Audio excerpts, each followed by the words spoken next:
Wrong bloody airport. I think we're in the clouds. Are we in the clouds? Damn, this waterfall looks super nice. Holy shit.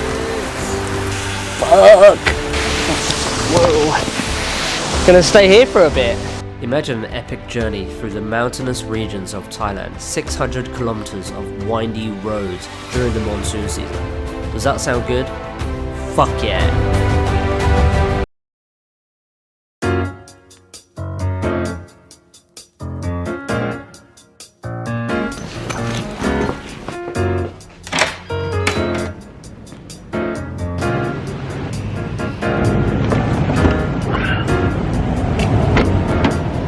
Hello, I'm going to the airport.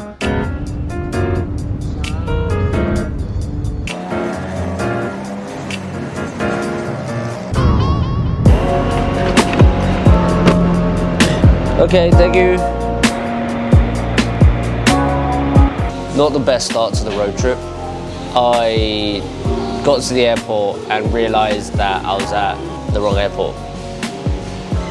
Bear in mind, I've only had 3 hours sleep. Still no excuse, right? So I booked another flight. I had to wait 45 minutes for them to confirm my ticket. Just stopped to get some food, to kill the time.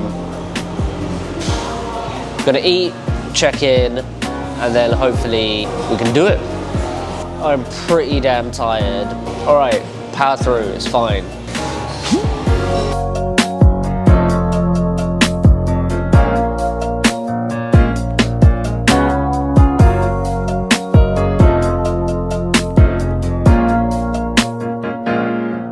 Please have the boarding pass and passport ready for inspection.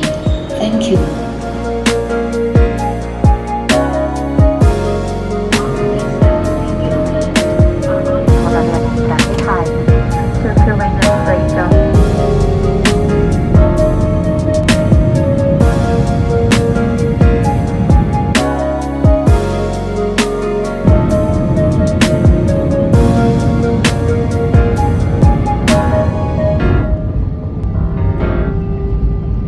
Passengers seating on row 46 to 48.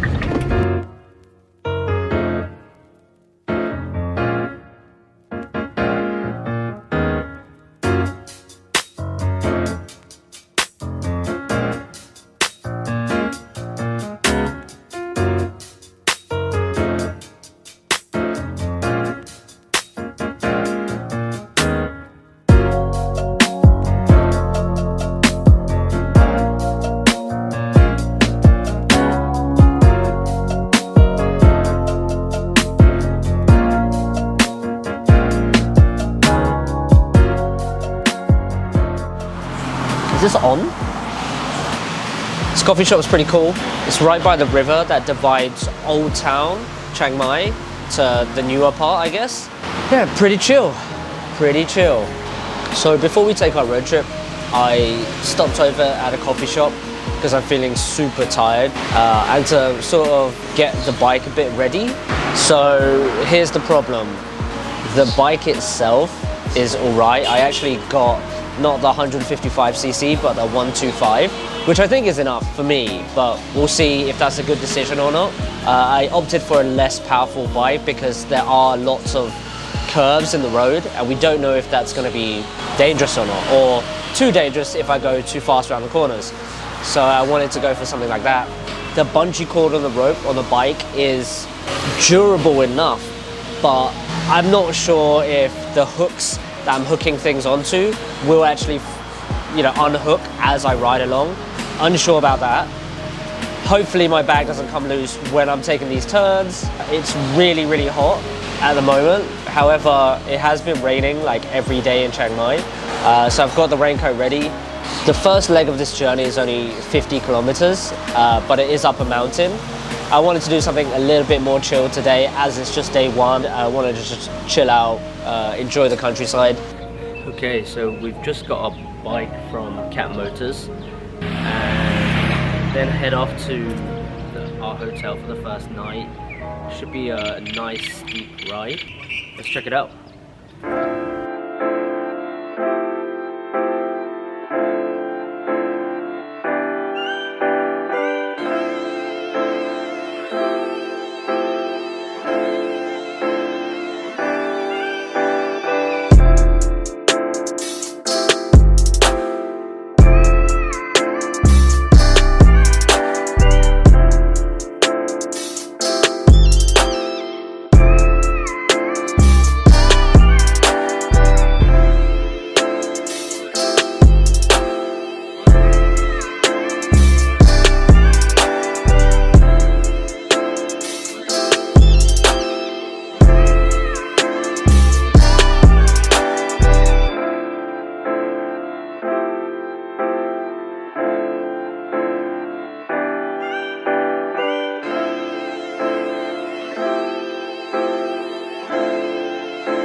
third cup of coffee of the day, just to keep me alive. We're here in the mountains, living in tents, as you do. This place is pretty cool. I just had a shower, so I feel awake, especially with that coffee.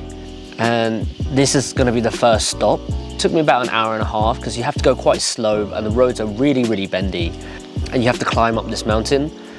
Your ears actually pop. Not sure how high we are though. There's a bunch of tents climbing up the hill. So it's definitely, I would say, a place to visit as it's really close to Chiang Mai. So if you're ever in Chiang Mai, you can just pop up the road. The roads are pretty safe until you get to the last 400 meters maybe. Finally here, made it. It's a bit, oh wow, it's so cloudy at the moment. So the visibility is literally nothing. I could barely see that field over there. You'll probably barely be able to see me in a minute. I think we're in the clouds. Are we in the clouds? Anyway, let's show you around this accommodation. This is my bathroom. Then you have your lights, the toilet, and a shower. It's like this wooden structure that you shower like outside, which is pretty random. That's my neighbor. There's a roof over this sort of balcony, and you're looking out onto just these fields. This area is surrounded by like tents and little houses. Like it's kind of like you're a hobbit. So you've got these stools here, and I'm guessing this is for like sitting, and that looks like the table for eating. We're gonna have a hot pot later, so that's cool. All right, so this is my tent, the book. It's actually quite big. I've got my power already hooked up, a fan in case it gets really hot. One awesome thing I want to try from this place is the hot pot or the steamboat. It's basically like a broth where you cook your meat in, and it's perfect for weather like this. And I can't wait. I just ordered it. Oh, I'm so hungry. Should be any minute. Thanks, guys.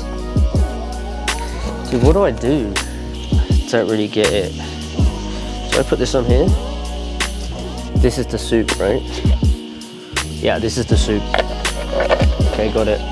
Somehow I'm gonna have to cook this. I have no idea what I'm doing. Fuck! Chuck this over here. The meat. I think I pour this in here. Fuck! Okay, so maybe a bit more soup. Yeah, so the coals are heating this metal thing, which then it boils. I put my meat in it and my vegetables. I got an egg. I got a bunch of shit here, so I'm just gonna munch it. Let's see how hot this actually is. Shit is bubbling. Y'all see that? Got this crazy red sauce. Oh, it's so spicy. But it's good because it's cold up here, so we need that. I'm gonna try and put some meat in it, see what happens.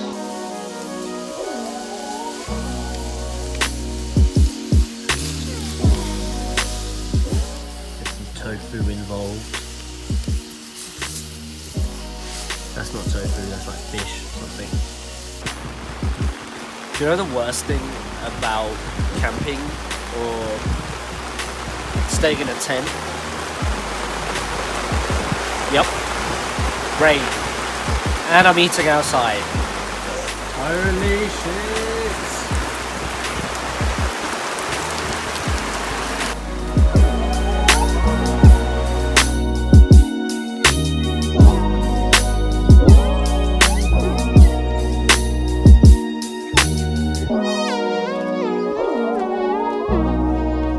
All packed and ready to go.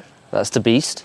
I'm driving 130 kilometers to Pai, another sort of village. And along the way, there's gonna be some sites, viewpoints, onsens, waterfalls. If there's time, we can stop off and check it out, but I'm just gonna play it by ear and stop somewhere for breakfast and lunch and just kind of drive a bit slowly. Let's leave this misty ass mountain.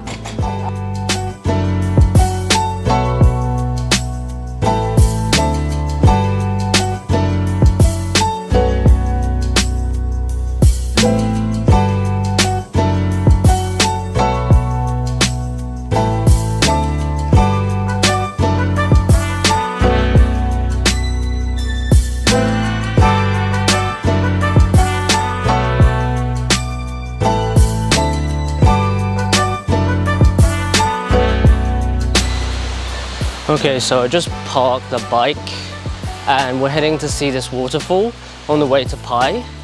Because of coronavirus, there's only 50 people allowed to come at any time.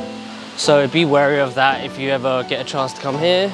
I actually failed the temperature test twice, which is crazy, right? I think it's just because I was riding and it was super, super hot. I think you can actually get in here, which is quite nice. I'm not sure if I want to get in. There's a lot of bugs and I'm getting nailed. Whoa. Oh yeah, it's cool. Damn, this waterfall looks super nice. I'll show you guys.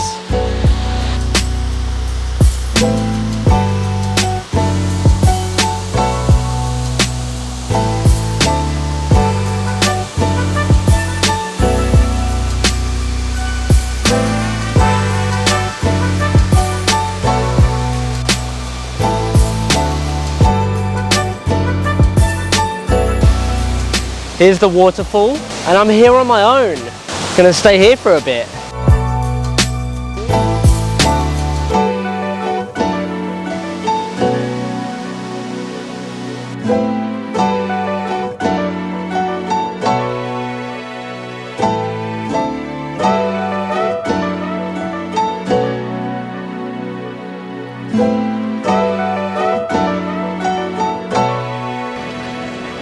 Where are you going?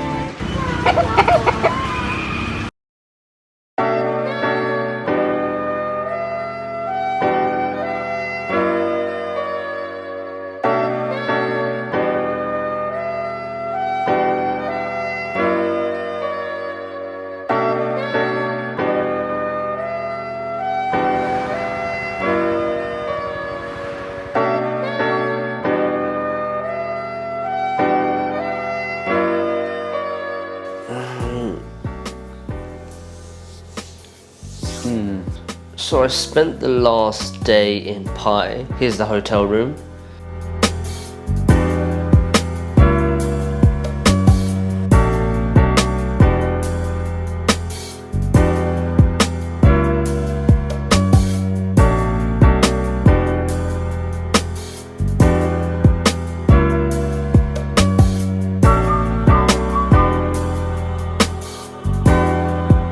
As I got drenched on the motorbike ride to Pai for about the last hour, I decided to go to an onsen, which is like a hot spring, super relaxing, where you're just sitting in water that's 40 degrees. It's just really nice to sort of wind down and to feel warmer. So I didn't get up to too much last night. I found a really cool bar called Almost Famous, so if you guys are in Pai, please check that out. I think Pai is one of the coolest towns I've been to. There's just this weird feeling about it. It reminds me of Sihanoukville, which is a beach town in Cambodia, and Hoi An, which is like an ancient town in Vietnam. Do you know what? I feel super out of place in this town. Everybody either seems to be a hippie, have a man bun, have an overgrown beard, have crazy tattoos all over their bodies. Yeah, it's a bit weird. I feel everybody's a little bit too artsy for me, a bit too hipster, a bit too hippie. I saw a guy riding down the street with dreadlocks, you know, with a funky headband, no shoes, and like traveling pants, you know, the big elephant traveling pants. Tons of bracelets, tattoos everywhere, just, you know, a cool looking dude. Too cool for me, I guess. There's also a surprisingly a lot of like graffiti around, which is really cool. It seems like a very artsy village neighborhood. It's got a very slow pace feeling, but there's also lots of things to do. Of course, there's the walking street night market, which I drove past quite a few times, and it's good that it's all in close proximity to each other. You can go whitewater rafting. There's a bunch of sort of sunset rooftop bars. There's some jazz places, which was actually closed because COVID. All in all, I think it's just a great place to come and relax with a small group of friends, or you have to be a couple. Unsure how many lone travelers there are here, but I'm pretty sure it's friendly. Anyway, we've got to get packed up, explore more of Pai before we leave, and then head to a village that is very close to the Myanmar border. I heard it's really, really cool. We'll hit some places on the way. I will see you guys there.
Thanks.